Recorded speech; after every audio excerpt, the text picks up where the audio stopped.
Shalom semuanya. Hari-hari ini kita sedang memasuki era Pentakosta yang ketiga. Pencurahan api Roh Kudus dari Pentakosta ketiga yang dahsyat sudah dimulai. Api Pentakosta menyala, api Pentakosta menyala, api, api, api, api, api, api Pentakosta ketiga. Pentakosta menyala, api Pentakosta menyala, api, api, api, api, api, api Pentakosta ketiga, api Pentakosta ketiga, api Pentakosta ketiga. Haleluya. Apa yang harus kita lakukan untuk mempersiapkan penuaian jiwa yang terbesar dan yang terakhir? Apa yang harus kita lakukan untuk membangkitkan generasi Yeremia?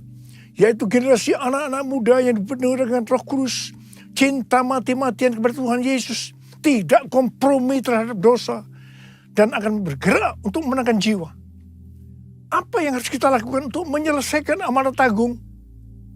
Salah satu yang harus kita lakukan adalah kita harus berdoa, memuji dan menyembah Tuhan dalam unity siang dan malam. Seperti yang terjadi pada waktu Pentakosta yang pertama di kamar loteng Yerusalem.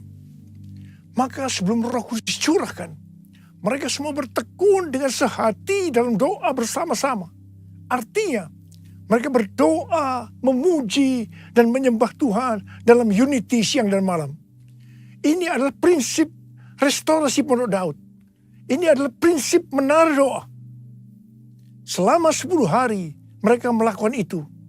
Dan pada hari yang ke-10, hari Raya Pentakosta, terdengarlah seperti tiupan angin keras. Dan tampaklah lidah-lidah seperti nyala api yang hinggap kepada mereka masing-masing. Mereka dipenuhi dengan Roh Kudus, dengan tanda awal berbahasa roh. Setelah itu mereka dipakai Tuhan untuk menyelesaikan amanat agung. Haleluya. Demikian pula pada waktu Pentakosta yang kedua yang terjadi di Azusa Street pada tahun 1906. William Seymour dan teman-temannya mempersiapkan pencurahan Roh Kudus melalui doa, pujian, dan penyembahan bersama-sama dalam unity siang dan malam. Koran Apostolic Faith volume 1 nomor 1 tahun 1906 yang meliput tentang Azusa mengatakan bahwa cikal bakal Azusa dimulai dengan menara doa, prayer tower, dan mempelajari firman Tuhan. Haleluya! Saya baru pulang dari Amerika Serikat untuk menghadiri acara Pentecost Again Celebration di Azusa Street Prayer Tower di gedung Arani Theater. Seperti kita ketahui, APT adalah tempat berdoa atau menara doa dari Pentakosta yang ketiga untuk Amerika dan dunia. Letaknya di sebuah gedung yang paling dekat dengan tempat yang digunakan oleh William Seymour tahun 1906, di mana terjadi Pentakosta yang kedua. Jaraknya hanya sekitar 15-20 meter. Pentecost Again Celebration diadakan pada hari Sabtu 16 Juli 2022. Sehari sebelumnya, yaitu pada hari Jumat, saya bersama rombongan kecil datang ke APT untuk berdoa. Ini pertama kalinya buat saya berdoa di tempat itu. Pagi harinya sebelum berangkat, Tuhan menyuruh saya untuk membacakan 2 Tawarikh 7 ayat 12 sampai dengan 16 di APT. Sebelum membacakan ayat itu, jadi pada waktu kita baru masuk ke tempat itu, kami semua dilawat Tuhan secara luar biasa. Saya hampir tidak kuat berdiri dan berpegangan pada tembok. Saya belum pernah merasakan lawatan Tuhan seperti itu, meskipun di Yerusalem. Setelah itu, saya mulai membacakan 2 Tawarikh 7 ayat 12 sampai dengan 16. Kemudian Tuhan menampakkan diri kepada Salomo pada malam hari dan berfirman kepadanya, telah ku dengar doamu dan telah ku pilih tempat ini bagiku sebagai rumah persembahan. Bila mana aku menutup langit sehingga tidak ada hujan, dan bila mana aku menyuruh belalang memakan hasil bumi, dan bila mana aku melepaskan penyakit sampar di antara umatku, dan umatku yang atasnya namaku disebut merendahkan diri dan berdoa dan mencari wajahku, lalu berbalik dari jalan-jalannya yang jahat, maka aku akan mendengar dari sorga dan mengampuni dosa mereka, serta memulihkan negeri mereka. Sekarang mataku terbuka, dan telingaku menaruh perhatian kepada doa dari tempat ini. Sekarang telah kupilih dan kukuduskan rumah ini, supaya namaku tinggal di situ untuk selama-lamanya. Maka mataku dan hatiku akan ada di situ sepanjang masa. Saudara, inilah Third Pentecost Azusa Street Prayer Tower. Rumah persembahan. Saya ingat, seperti ini juga yang terjadi pada waktu pentahbisan menara doa SICC, lantai 12. Di mana pada waktu itu Pak Kim Seng, salah seorang pendoa syafaat di tempat kita, mendapat penglihatan tentang telinga yang besar. Dan ayat yang Tuhan berikan adalah 2 Tawarikh 7, ayat 15 dan 16. Sekarang mataku terbuka, dan telingaku menaruh perhatian kepada doa dari tempat ini. Sekarang telah kupilih dan kukuduskan rumah ini, supaya namaku tinggal di situ untuk selama-lamanya. Maka mataku dan hatiku akan ada di situ sepanjang masa. Saudara, Tuhan sudah berikan untuk yang lebih besar lagi, yaitu Third Pentecost Azusa Street Prayer Tower. Suatu menara doa untuk Amerika dan dunia. Pada acara Pentecost Again Celebration, kami bertiga, yaitu saya, Tim Hill sebagai Ketua Umum Church of God, dan Billy Wilson sebagai Co-Chair Global dari Empower 21, sekaligus Presiden Oral Roberts University dan Pentecostal World Fellowship, mengurapi EPT. Dan setelah itu, kami bertiga saling mengurapi. Tindakan profetik ini perlu dilakukan, karena EPT ini harus mendapatkan satu naungan, yaitu gereja, dalam hal ini Sinode Church of God. Tetapi kalau hanya Church of God saja, ini terlalu kecil, karena harus menjangkau dari denominasi yang lain. Karena itu ada Empower 21, di mana yang merupakan jaringan yang akan menyatukan seluruh denominasi yang ada. Dan itu penting kita lakukan. Dan ini sudah kita lakukan. Haleluya! Api Pentakosta menyala. Api Pentakosta menyala. Api, api, api, api, api. Api Pentakosta ketiga. Api Pentakosta menyala. Api Pentakosta menyala. Api, api, api, api, api. Api Pentakosta ketiga. Api Pentakosta ketiga. Api Pentakosta ketiga.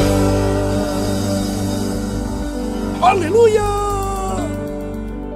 Pada zaman Elia, orang Israel bertobat karena melihat api Tuhan turun setelah Elia berdoa.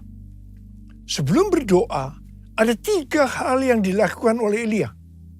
Hal yang pertama, Elia membuat mezbah yang disusun dari 12 batu yang melambangkan 12 suku Israel. Ini berbicara tentang unity. Sesuai dengan Yohanes 17 yang merupakan doa Tuhan Yesus. Dikatakan unity adalah faktor utama untuk terjadinya penuaian jiwa. Hal yang kedua, Elia mempersembahkan lembu yang dipotong-potong, yang diletakkan di atas kayu bakar, di atas mezbah itu. Ini berbicara tentang mempersembahkan korban. Sesuai dengan Roma 12 ayat 1 dikatakan bahwa persembahkanlah tubuhmu sebagai korban persembahan yang hidup, yang kudus, dan yang berkenan kepada Allah. Itu adalah ibadahmu yang sejati. Dan hal yang ketiga, Elia menyuruh mengambil 4 buyung yang diisi air sampai penuh. Kemudian disiramkan ke atas korban persembahan tadi. Dan diulangi sebanyak 3 kali. Jadi artinya sebanyak 12 buyung air. Air berbicara tentang sesuatu yang mahal harganya. Mungkin pada waktu itu air lebih mahal dari emas. Karena saat itu bangsa Israel sedang mengalami musim kering selama 3,5 tahun. Ini berarti Tuhan mengajarkan kepada kita agar kita harus mempersembahkan sesuatu yang mahal harganya bagi kita. Itu bisa berupa uang, waktu, hobi, harga diri, pengampunan, dan lain-lain.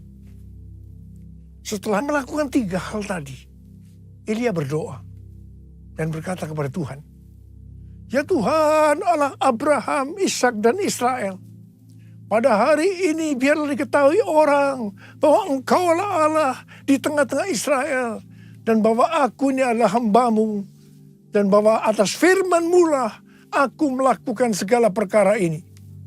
Jawablah aku ya Tuhan, jawablah aku. Supaya bangsa ini mengetahui bahwa Engkaulah Allah ya Tuhan. Dan Engkaulah yang membuat hati mereka tobat kembali." Apa yang terjadi setelah Elia berdoa? Lalu turunlah api Tuhan membakar habis korban bakaran, kayu api, batu, dan tanah itu.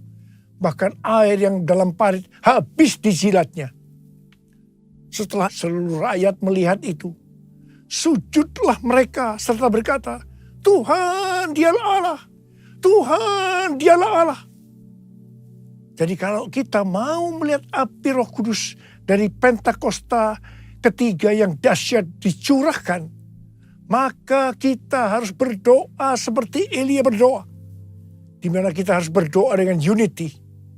Gereja-gereja harus unity. Kita harus mempersembahkan tubuh ini sebagai korban persembahan yang hidup, kudus, dan yang berkenan kepada Tuhan. Dan kita juga harus mempersembahkan persembahan yang mahal kepada Tuhan. Apakah itu uang, waktu, hobi, harga diri, pengampunan, dan lain-lain. Bapa, ku persembahkan tubuhku sebagai persembahan yang hidup, kudus, dan yang berkenan padamu, sebagai ibadah yang sejati. Ku sembah Kau Tuhan, ku sembah Kau Tuhan, ku serahkan hidupku kepadamu untuk kemuliaan nama-Mu. Maliahi 3 ayat 1 sampai dengan 4 berkata, "Lihat, aku menyuruh utusanku supaya ia mempersiapkan jalan di hadapanku. Dengan mendadak Tuhan yang kamu cari itu akan masuk ke baitnya. Malaikat perjanjian yang kamu kehendaki itu, sesungguhnya ia datang. Firman Tuhan semesta alam. Siapakah yang dapat tahan akan hari kedatangannya? Dan siapakah yang dapat tetap berdiri apabila ia menampakkan diri? Sebab ia seperti api tukang pemurni logam, dan seperti sabun tukang penatu. Ia akan duduk seperti orang yang memurnikan dan mentahirkan perak. Dan ia mentahirkan orang Lewi, menyucikan mereka seperti emas dan seperti perak, supaya mereka menjadi orang-orang yang mempersembahkan korban yang benar kepada Tuhan. Maka persembahan Yehuda dan Yerusalem akan menyenangkan hati Tuhan, seperti pada hari-hari dahulu kala, dan seperti tahun-tahun yang sudah-sudah. Supaya terjadi kebangunan rohani, maka Tuhan sendiri yang pada ayat ini disebutkan sebagai malaikat perjanjian akan datang. Siapakah yang dapat tahan akan hari kedatangannya? Dan siapakah yang dapat tetap berdiri apabila ia menampakkan diri? Sebab ia seperti api tukang pemurni logam dan seperti sabun tukang penatu. Tuhan akan duduk seperti orang yang memurnikan dan mentahirkan perak. Tuhan akan menyucikan orang-orang Lewi yang dapat diartikan gereja Tuhan, supaya mereka menjadi orang-orang yang mempersembahkan korban yang benar kepada Tuhan. Persembahan mereka akan menyenangkan hati Tuhan, seperti yang dulu pernah terjadi. Kalau kita ingat awal dari gereja kita GBI Gatot Subroto ini pada awal tahun 90-an, maka pada saat itu terjadi kebangunan rohani yang dahsyat. Praise and worship di Karsa Pemuda membuat banyak orang bertobat. Mereka menjadi murid dan dipakai Tuhan secara luar biasa. Tetapi dengan berjalannya waktu, keadaan yang seperti itu mulai memudar. Hari-hari ini kita di era Pentakosta yang ketiga. Tuhan kembali mencurahkan api yang memurnikan gerejanya, supaya hidup mereka benar di hadapan Tuhan. Doa, pujian, dan penyembahan mereka menyenangkan hati Tuhan, seperti yang terjadi pada waktu itu. Harap dicatat bahwa kebangunan rohani, penuaian jiwa, itu dimulai dengan pemurnian. Memang ini menyakitkan, tetapi hasilnya akan luar biasa. Api Roh Kudus Pentakosta ketiga sedang turun untuk memurnikan kita, gerejanya. Beri api, beri hujan, seperti yang kau janjikan. Berhembus Roh Kudus, beri kuasa urapanmu sekarang. Beri api, beri hujan, seperti yang kau janjikan. Berhembus Roh Kudus, beri kuasa urapanmu sekarang. Beri kuasa urapanmu sekarang. Beri kuasa urapanmu sekarang. Ketika Paulus dalam perjalanan ke Roma sebagai orang hukuman, kapal yang dinaikinya dihantam badai yang menyebabkan kapal itu rusak. Tetapi 276 orang penumpangnya selamat karena Paulus. Mereka semua berenang ke pantai dan ternyata itu Pulau Malta. Penduduk pulau itu sangat ramah. Mereka menyalakan api besar dan mengajak semua orang ke situ karena mulai hujan dan hawanya dingin. Ketika Paulus memungut seberkas ranting-ranting dan meletakkannya ke atas api, maka keluarlah ular beludak karena panasnya api itu, lalu menggigit tangannya. Ketika orang melihat ular itu terpaut pada tangan Paulus, mereka berkata seorang kepada yang lain, orang ini pasti seorang pembunuh. Karena meskipun dia luput dari laut, dia tidak dibiarkan hidup oleh Dewi Keadilan. Tetapi Paulus mengibaskan ular itu ke dalam api. Dan dia sama sekali tidak menderita sesuatu. Namun mereka menyangka bahwa ia akan bengkak mati rebah seketika itu juga. Tetapi sudah lama menanti-nanti, mereka melihat bahwa tidak ada apa-apa yang terjadi pada Paulus. Maka sebaliknya, mereka berpendapat Paulus seorang dewa. Setelah itu terjadi kebangunan rohani. Dimulai dengan ayah dari gubernur yang bernama Publius, yang sakit demam dan disentri disembuhkan. Kemudian orang-orang sakit datang ke Paulus dari pulau itu dan mereka disembuhkan. Kebangunan rohani terjadi. Haleluya! Apa yang hendak Tuhan katakan kepada kita melalui kisah ini? bahwa dengan adanya api yang besar, ular keluar menampakkan diri. Ular mencoba menggigit, tetapi justru dikebaskan oleh Paulus dalam api, sehingga ularnya mati. Ular tadi mencoba menggigit Paulus supaya Paulus mati. Tetapi yang terjadi sebaliknya, justru Paulus hidup dan ularnya mati. Dan orang-orang justru menganggap Paulus adalah dewa. Api yang besar ini berbicara tentang api Roh Kudus yang besar dari Pentakosta yang ketiga sedang turun. Dan ini akan membuat ular atau iblis akan menampakkan diri karena tidak tahan dengan panasnya api. Artinya pekerjaannya akan ditelanjangi.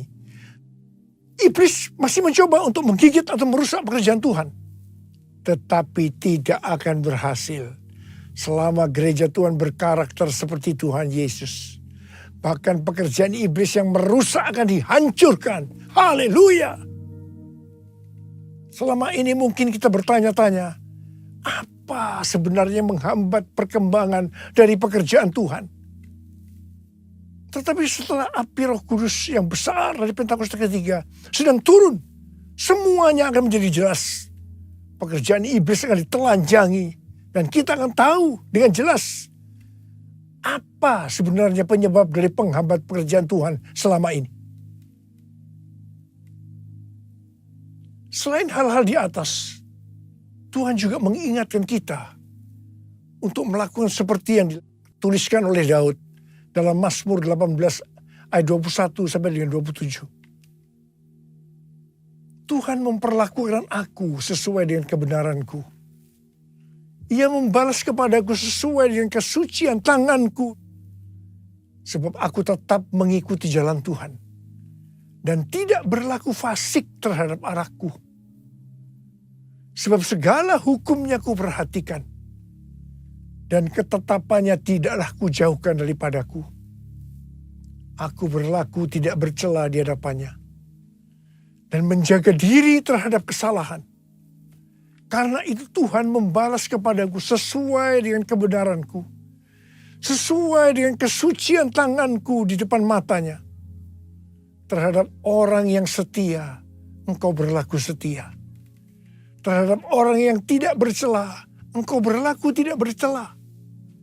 Terhadap orang yang suci, engkau berlaku suci. Tetapi terhadap orang yang bengkok, engkau berlaku belat-belit. Saya mau berpesan kepada saudara. Jangan main-main dengan Tuhan. Kalau kita sampai dibelat-beliti Tuhan karena kita berlaku bengkok, saya tidak bisa membayangkan apa yang akan terjadi. Karena itu, mari saya akan mengajak saudara untuk berkata bersama-sama, Tuhan, katakan, Tuhan, aku mau berlaku setia. Tuhan, aku mau berlaku tidak bercela. Tuhan, aku akan berlaku suci kepada Tuhan.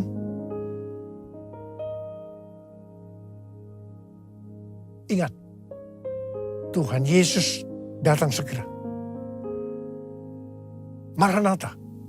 Mari angkat tangan saudara. Nyanyikan bersama saya. Ujilah aku Tuhan,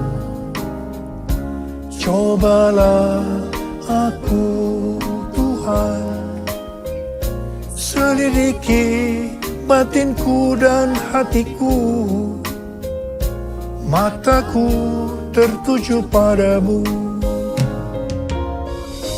Aku cinta padamu Tuhan, aku rindu hadirat-Mu Tuhan.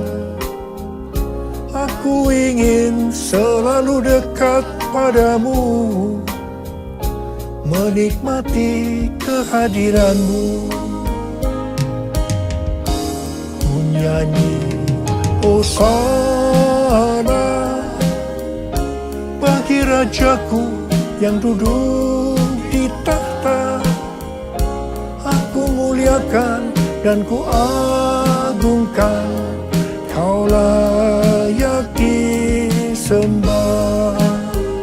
Ku nyanyi Hosana, ku nyanyi Hosana bagi Rajaku yang duduk di takhta.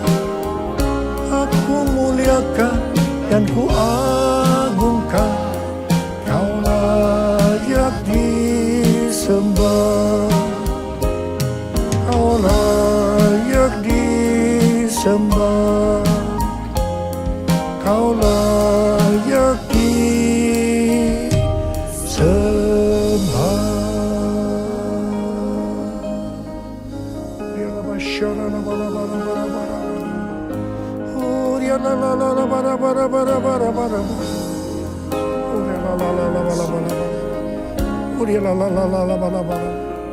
Bapa, setiap hari kami akan memperkatakan ini, Abba.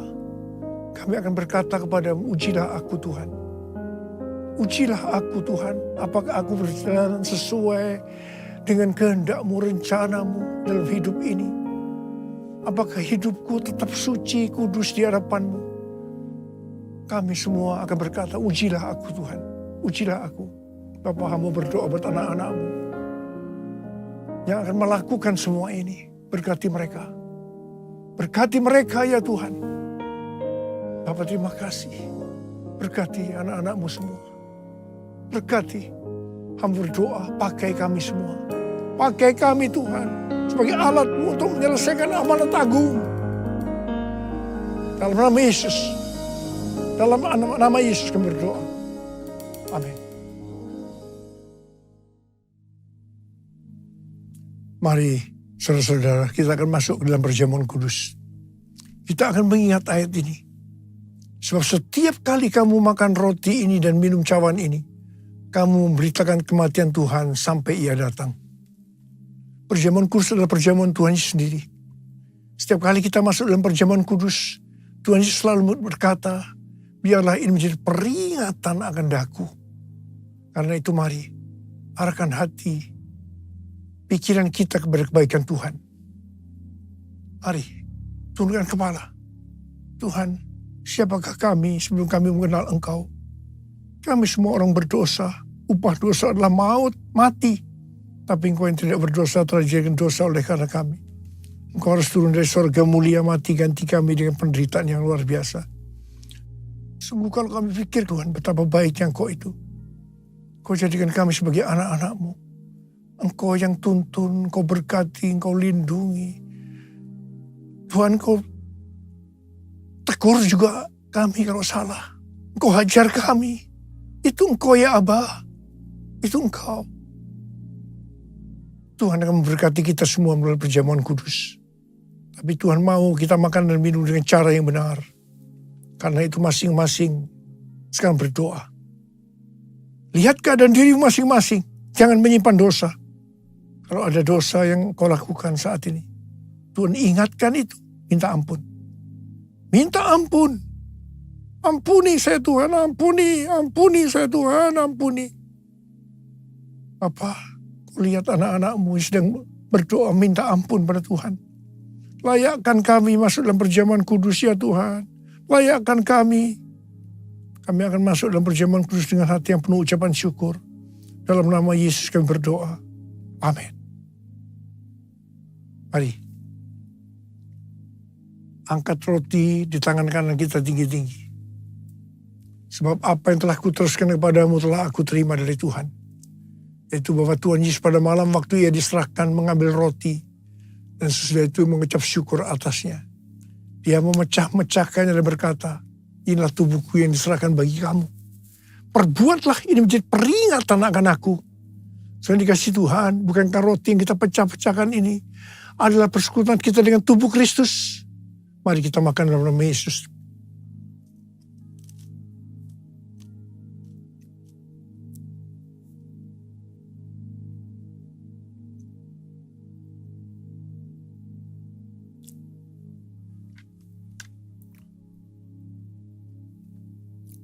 Angkat cawan di tangan kanan kita tinggi-tinggi.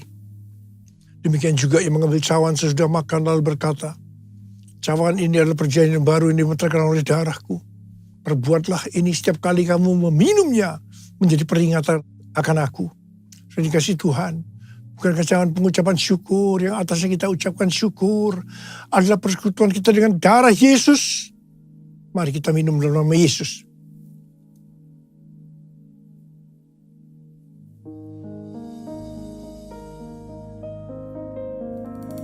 Mari angkat tangan kita. Ucapkan syukur dengan suara. Oh, Rarabasyana. Tuhan, terima kasih. Tuhan, terima kasih. Terima kasih ya Tuhan. Terima kasih. Terima kasih. Terima kasih ya Tuhan. Terima kasih. Kami bersyukur. Kami bersyukur. Bapa, kamu berdoa buat anak-anakmu. Kalau ada yang sakit, angkat tanganmu. Ada yang membutuhkan mujizat Tuhan, angkat tanganmu. Kau melihat tangan-tangan mereka yang terangkat. Kau berikan kesembuhan buat kami. Pulihkan kami ya Tuhan. Mujizat terjadi. Terima kesembuhan. Terima. Dalam nama Yesus. Dalam nama Yesus. Dalam nama Yesus. Terima kasih Tuhan. Terima kasih. Terima kasih. Terima kasih Yesusku. Terima kasih Yesusku. Puji syukur hanya bagi Tuhanku. Terima kasih Yesusku. Terima kasih Yesusku. Puji syukur hanya bagi Tuhanku. Terima kasih. Terima kasih Yesusku. Terima kasih Yesusku. Puji syukur hanya bagi Tuhanku. Terima kasih Yesusku. Terima kasih Yesusku. Puji syukur hanya bagi Tuhanku. Puji syukur hanya bagi Tuhanku. Puji syukur hanya bagi Tuhanku.